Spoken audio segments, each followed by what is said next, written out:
अगर आप ज़िंदा इंसान हैं तो गलत बातों की मुखालफत करना सीखें, क्योंकि लहरों के साथ लाशें बहा करती है, तैराक नहीं।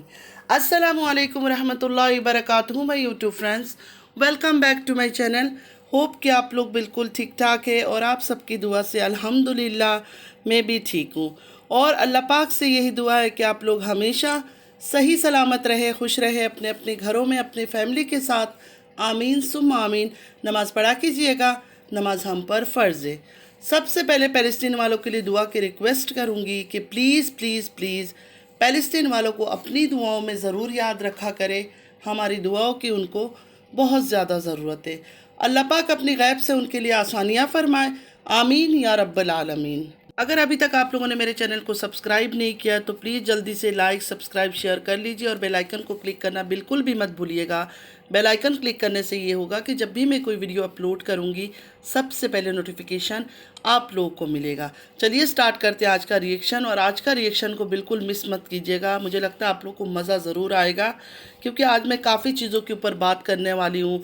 संगे मरमर के ऊपर बात करूँगी, तारा के ऊपर बात करूँगी, आसिम के ऊपर बात करूँगी, आमिर के ऊपर बात करूँगी, कौसर के, साजिद के, सब के ऊपर बात करने वाली हूँ। कोशिश करूँगी सब के ऊपर बात करूँ, तो आज का वीडियो को आप लोगों ने मिस नहीं करना है। ठीक है, चलिए स्टार्ट करते हैं आज का रिएक्शन। सबसे पहले तो आज हम बात करेंगे, सितारा को वार्निंग मिला है आमिर की तरफ से।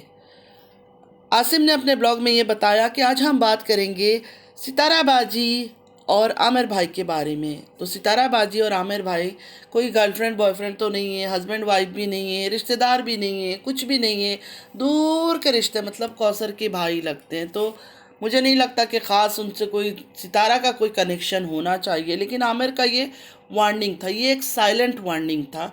दूसरों को समझ नहीं आएगा, जो अंधे हैं, जिनका दिमाग काम नहीं करता है, जो कहते हैं कि नहीं ये फरिश्ता है, इन्होंने तो कोई गड़बड़ किया ही नहीं है, उनको नहीं समझ आएगी। बाकी जो समझदार है उनको पता चल गया होगा कि ये सिर्फ़ और सिर्फ वार्निंग दिया गया है, क्योंकि पेमेंट नहीं आया होगा। मतलब ये लोग अपने मौज मस्ती में इधर बैठे हुए, कभी थाईलैंड, कभी मलेशिया, कभी कहीं, कभी कुछ, कभी पानी में डुबकी, कभी पता नहीं क्या खा रहे हैं, क्या पी रहे हैं। तो इस वजह से वहाँ से वार्निंग आया कि हमें पेमेंट नहीं दिया तुम लोगों ने अभी तक। और अब तो दूसरा बच्चा भी जुड़ गया ना, अब तो इब्राहिम की पेमेंट भी उनको चाहिए।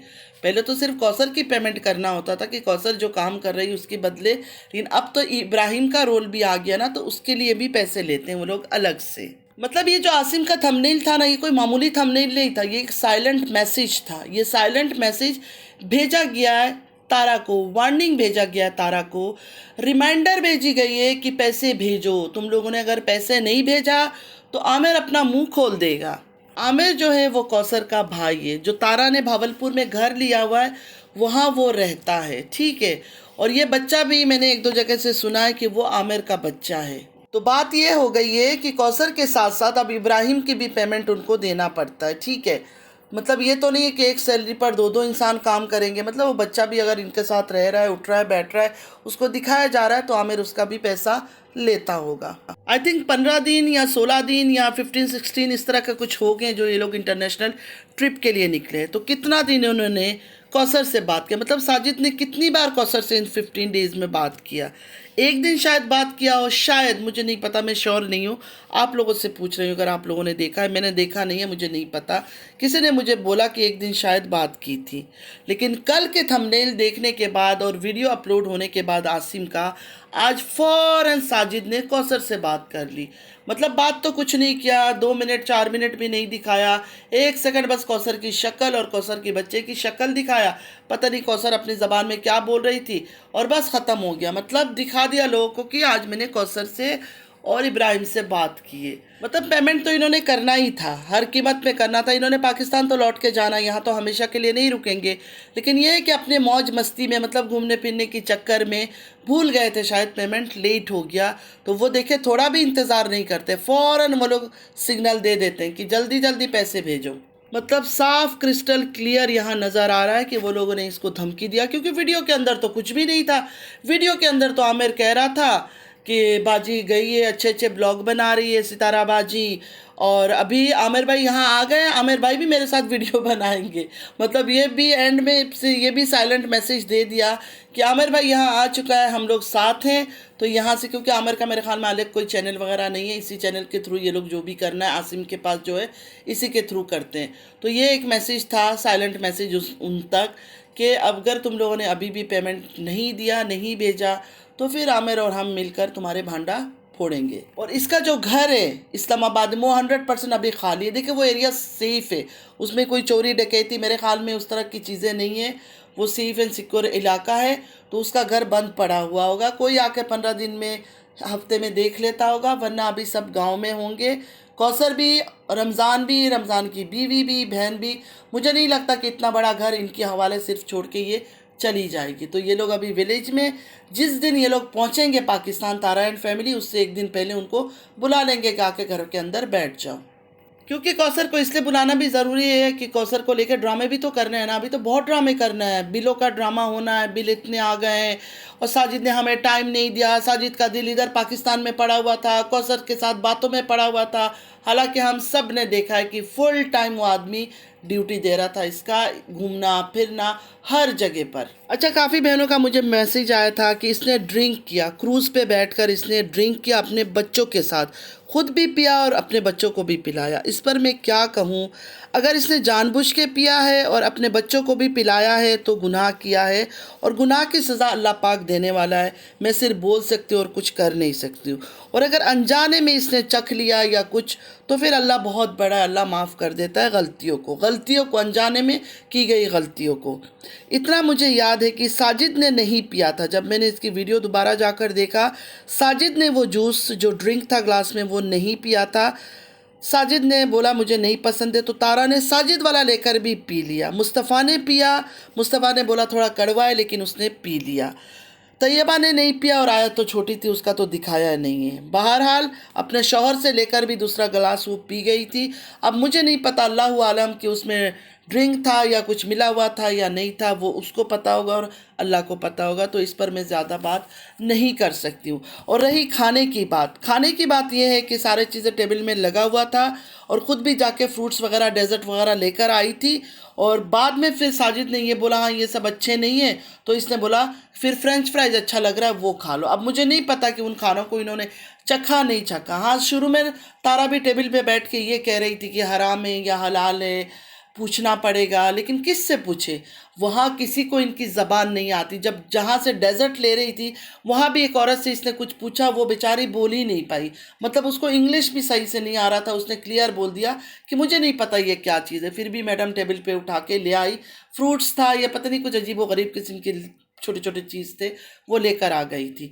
तो बस खाने पीने का मुझे इतना पता है, बाकी नहीं पता। हराम खाया, हलाल खाया, मतलब इतने टाइम से ये प्लानिंग कर रही है, इतने महीनों से ढिंडोरा पीट रही है, मुझे जाना है।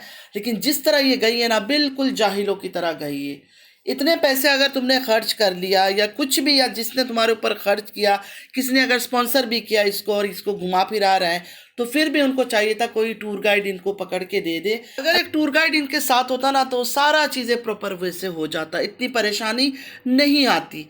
कहाँ हलाल फूड मिलता है उनको पता होता, ज़बान उनको पता होता, कहाँ घूमने जाना चाहिए, किस तरह घूमने जाना चाहिए, क्या क्या अच्छी अच्छी जगह वहाँ है, हर चीज़ वो इनको बता देते और ये घूम लेते। लेकिन शायद वो पैसे सेव कर रही थी, तारा शायद पैसे सेव कर रही थी। आप लोग को याद है ना, जो 5 स्टार होटल में बैठ के कह रही थी इसलिए हम कराची से जा रहे थे, फिर लाहौर से गए, फिर पता नहीं विलेज गए, पता नहीं क्या क्या ड्रामे बकवास कर रही थी। मुझे तो समझ ही नहीं आया, बस इतना समझ आया था कि हमारा 1,60,000 रुपये का लॉस हो जाता।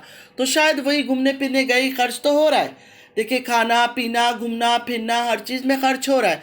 तो एक टूर गाइड अगर हायर कर लेती तो कितना चला जाता, इतना भी तो नहीं चला जाता ना कि लाखों करोड़ों में चला जाता। लेकिन बेचारी शायद वो टूर गाइड के पैसे बचा रही थी कि टूर गाइड की हमें ज़रूरत नहीं, हम खुद ही घूम फिर लेंगे, खुद ही हर चीज़ देख लेंगे, मैनेज कर लेंगे। क्योंकि ख़ुद को ये लोग बहुत होशियार समझते हैं। ये कहते हैं सारी दुनिया पागल है, जाहिल है, उनके पास दिमाग नहीं है, हम ही एक समझदार है, हम ही हर चीज़ में चालाक हैं और दूसरे तो बस घास खाते हैं, हम ही सिर्फ है जो खाना खाते हैं। मतलब माशाल्लाह मुस्तफ़ा समझता है, बोलने की भी कोशिश करता है, लेकिन इतना फ्लुएंटली मुस्तफ़ा को भी अभी तक इंग्लिश नहीं आती है। सॉरी टू से मैं ये बात कर रही हूँ, मुझे नहीं करना था, लेकिन एक बात कर रही हूँ कि अभी भी वो बच्चा है और उस तरह इस पर पढ़ाई पर, उसका स्टडीज़ पर इन लोगों ने ध्यान नहीं दिया है। मतलब हमेशा इधर घूमना उधर घूमना, विलेज जाना, स्कूल में कम ही गया है वो। तो इस वजह से शायद वो प्रॉपर तरीके से उसको नहीं इतना बोलना आता है, इतना फ्लुएंटली वो नहीं बात कर पाता है।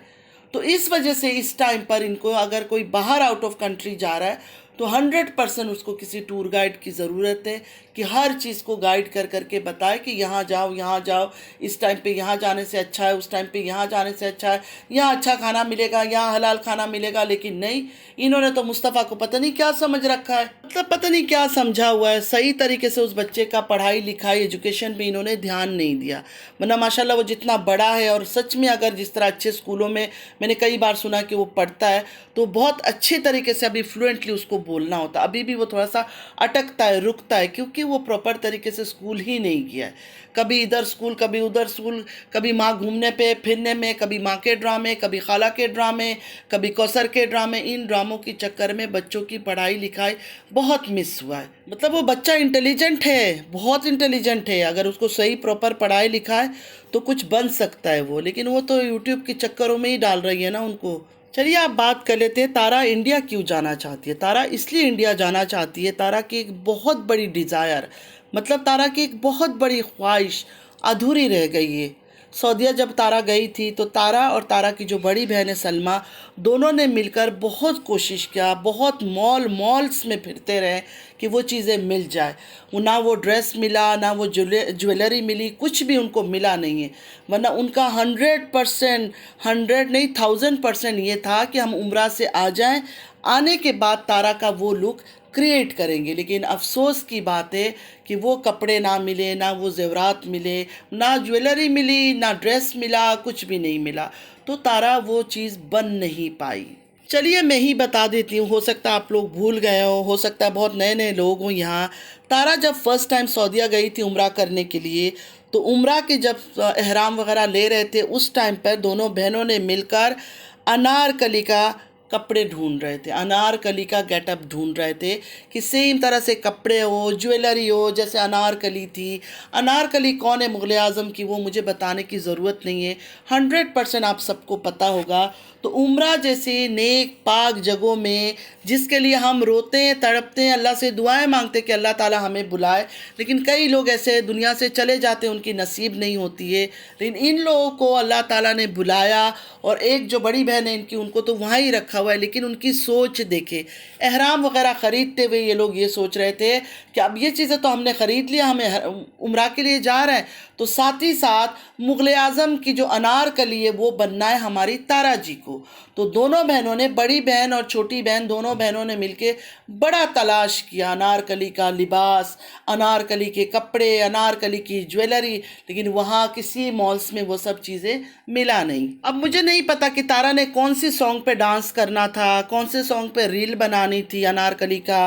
प्यार किया तो डरना क्या बहुत ही फेमस गाना है, शायद उस गाने पर तारा ने कुछ डांस वगैरह करती या रील्स वगैरह बनाती, तभी अनारकली बनने का इतनी ख्वाहिशात थी।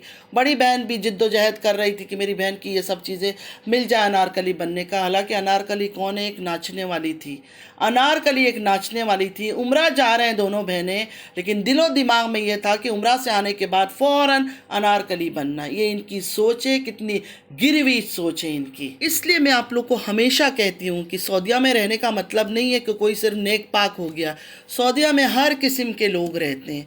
अभी इन्हीं को ही देख लिए, छोटी बहन को लेके उम्रा जा रही थी, लेकिन उम्रा से आने के बाद फ़ौरन छोटी बहन को अनारकली बनाना था। ये तो बदकिस्मती इनकी ये है कि अनारकली का इनको गेटअप नहीं मिला, ज्वेलरी नहीं मिला, हर चीज़ मिला नहीं। वरना 100% आते इन्होंने अनारकली उसको बनाकर खड़ा करना था दुनिया के सामने। जैसे रमज़ान के टाइम में रोज़ेदार लोग थे, रोज़े में सब लोग थे, और ये बड़ी बहन अपनी छोटी बहन को लेकर गई थी, सजा धजा के दुनिया के आगे खड़ा कर दिया था। ना दुपट्टा था, ना कुछ था, कुछ भी नहीं था। तारा की और एक ख्वाहिश है ड्रीम हाउस। मतलब तारा ने भावलपुर में भी घर बना लिया, कराची में भी बना लिया, इस्लामाबाद में बना लिया, हर जगह प्रॉपर्टी भी ले लिया, ज़मीनें भी ले लिया, लेकिन अभी तक ड्रीम हाउस नहीं बना। तो तारा को अपना ड्रीम हाउस बनाना है संगमरमर से। संगमरमर से इस वजह से भी ताजमहल देखने के लिए जाना है कि प्रॉपर तरीके से तारा ज़रा चेक करके आएंगे। मतलब तारा का दिमाग इंजीनियर वाला है ना, तारा खुद को एक बहुत बड़ी इंजीनियर समझती है कि मैं एक इंजीनियर लेवल की दिमाग रखती हूँ। मैं जाके पूरा देखूंगी संगमरमर का ताजमहल कैसे बना है, किस तरह कहाँ कहाँ संगमरमर लगी हुई है, क्योंकि तारा को भी अपने बेडरूम संगमरमर से बनाना है। आप लोग को क्या वो बात पता नहीं है? तारा ने खुद बताया था इस्लामाबाद में कि ड्रीम हाउस जब मैं बनाऊंगी मुझे अपना बेडरूम संगमरमर से बनाना है। तो इस वजह से इंडिया का फ्लैग देखते ही पुराने ख्वाहिशात ताज़ा हो गई। मतलब मेमोरीज जो है ना वो रिफ़्रेश हो गया कि इंडिया की ताजमहल देखने के लिए जाना है मुझे। बादशाह सलीम के लिए अनारकली नाची थी इस सॉन्ग पर कि प्यार किया तो डरना क्या। तारा पता नहीं किसके लिए नाचेगी, साजिद के लिए नाचेगी या किसी और के लिए। ला हौला वला कुव्वता इल्ला बिल्ला। इसलिए इस औरत को इंडिया जाना है। खैर इससे पहले भी इंडिया जाने का ड्रामा हुआ था जब पायल और कृतिका प्रेग्नेंट थी। उनकी गोद भराई के लिए तारा ने खुद बोला था, विलेज में थी, कि हाँ पायल और कृतिका ने मुझे बुलाया कि गोद भराई के लिए आप आओ, क्योंकि तारा बहुत ही वीआईपी टाइप है ना, वीवीआईपी है उनके लिए कि तारा जाएगी तो उनकी इज्जत पर और भी चांद चांद लग जाएंगे। वो खुद तो ऑलरेडी बड़े इज्जतदार है, इतने इतने उनके कहानियाँ निकल कर बाहर आ रही है ना। खैर वो सब बाद में फिर कभी बात करूँगी, अभी वो टाइम नहीं है इनके ऊपर बात करने का। अभी तारा पर बात कर रही हूँ, तारा पर ही कर लेती हूँ। तो तारा को उन्होंने बुलाया था, लेकिन तारा शायद किसी वजह से जा नहीं सकी, क्योंकि तारा तो बहुत बड़ी बिजनेस वूमन है, उनकी यहाँ काम वहाँ काम, जॉब ये वो बड़े टेंशन है, तो वो नहीं जा सकी। खैर देखते हैं इंडिया कब जाती है, जब जाएगी तो पता चलेगा क्या कर रही है नहीं कर रही है। तारा को तो बिग बॉस में भी जाना था, बड़ा ही कोशिश किया बेचारी ने बिग बॉस जाने की, लेकिन अफसोस की बात है कि बिग बॉस वालों ने भी तारा को नहीं बुलाया। हालांकि तारा ने मेरे इंडिया वालों को इम्प्रेस करने की पूरी पूरी कोशिश की। दिवाली के दिए तक अपने घर में जला दिए थे कि इंडिया वाले इम्प्रेस हो जाए और मुझे बुला लें, लेकिन अफसोस की बात है इंडिया वाले इस चीज़ से इम्प्रेस नहीं हुए। उल्टा उन्होंने ये कहा जिसको अपनी रिलीजन से अपने धर्म से प्यार नहीं है तो इसकी ये दिखावे से हम थोड़ी खुश होंगे, हमें नहीं पता चलता कि ये कैसे नाटक कर रही है। तो ये सब बातें तारा को सुनना पड़ा था। तो सॉरी तारा, आपने दिए जला दिए चारों तरफ, केक काट लिया, दिवाली बना ली, लेकिन फिर भी आप सक्सेसफुल नहीं हुई धोखा देने में इंडिया वालों को, क्योंकि तब तक इंडिया वालों की आंखें काफ़ी हद तक खुल चुकी थी। सबसे खुशी की बात तो ये है कि अभी बहुत सारी बहनों की आंखें खुल चुकी है, चाहे वो तारा के बारे में हो, चाहे वो तारा की जो बड़ी बहन है सलमा उनके बारे में हो। असल में बात यह ना, हम इंडिया वाले बहुत सेंटी टाइप इमोशनल लोग होते, किसी का दुख हमसे देखा नहीं जाता। तो कोई औरत जब इस तरह रोती है धोती है अपने घर के बारे में बताती है ना, तो एकदम इमोशनल हो जाते हैं और सपोर्ट करना शुरू कर देते हैं। तो आज का वीडियो में भी तारा ने कुछ खास किया नहीं है, वही पानी के अंदर उछल कूद, वही हाथ फैलाकर हरकतें करना, मतलब चीखना चिल्लाना। पैसा तो मिल गया इस औरत को, बहुत पैसे मिल गए, लेकिन जहालत की हद नहीं है। वही हरकतें, मतलब इतनी वीडियो इस पर बन रहा है कि यह हरकतें मत करो, आराम से घूमो फिरो, एंजॉय करो, दिल से एंजॉय करो, दिखावे की हरकतें ना करो। लेकिन इसको दिखावे की आदत है। आज तो शौहर को भी साथ पानी के आगे खड़ा कर दिया, उसके पीछे से उछल रही है, कूद रही है, पता नहीं क्या क्या चिचोरे हरकत कर रही है। मतलब करें, मैं ये नहीं कहती हूँ कि इस तरह एंजॉय नहीं करना चाहिए, बिल्कुल करना चाहिए। स्विमिंग पूल में डूब जाओ, घुस जाओ, कुछ भी कर लो, लेकिन कैमरे को उस टाइम पे ऑफ कर लो। मतलब ज़रूरी तो नहीं है कि हम फैमिली वाले जो भी खुशी मना रहे हैं, जो भी सेलिब्रेशन कर रहे हैं या जो हरकतें भी कर रहे हैं वो ऑन कैमरा ही करना चाहिए। ऑफ कर दो कैमरे को, शूट मत करो वो सब चीज़ें। छिचोरापन शूट नहीं करो, छिचोरापन जब कर रही हो तो वो ऑफ कैमरा ही कर लो अपने शौहर के साथ, बाद में एंजॉयमेंट दिखा दो। हम यहाँ गए, वहाँ गए, यहाँ शावर लिया, वहाँ डुबकी लगाई, वहाँ स्विमिंग किया, लेकिन नहीं, इन्होंने तो हर चीज़ खुलेआम दिखाना। इनको पता है कि अगर खुलेआम हम दिखाएंगे नहीं तो हमारे पीछे बातें कैसे होगी, हमारी बदनामी लोग कैसे करेंगे। इनकी इज्जत उतारो, इनको गंदा बोलो, इनको कोई फ़र्क नहीं पड़ता। ये कहते हैं इज्जत उतारो, जितना हो सके और भी ज़्यादा उतारो ताकि डॉलर हमें ज़्यादा मिल सके। तो उम्मीद है आज का वीडियो आप लोग को अच्छा लगा होगा। अगर अच्छा लगा है तो लाइक सब्सक्राइब शेयर ज़रूर कीजिएगा। वीडियो को स्किप मत कीजिएगा प्लीज़, स्टार्ट से लेकर एंड तक सुनिएगा, तभी आप लोग को पता चलेगा मैं क्या बात कर रही हूँ। नमाज़ पढ़ा कीजिएगा, नमाज हम पर फ़र्ज़ है। चलती हूँ, दुआ में याद रखिएगा। ज़िंदगी रही फिर मुलाकात होगी। अल्लाह हाफिज़।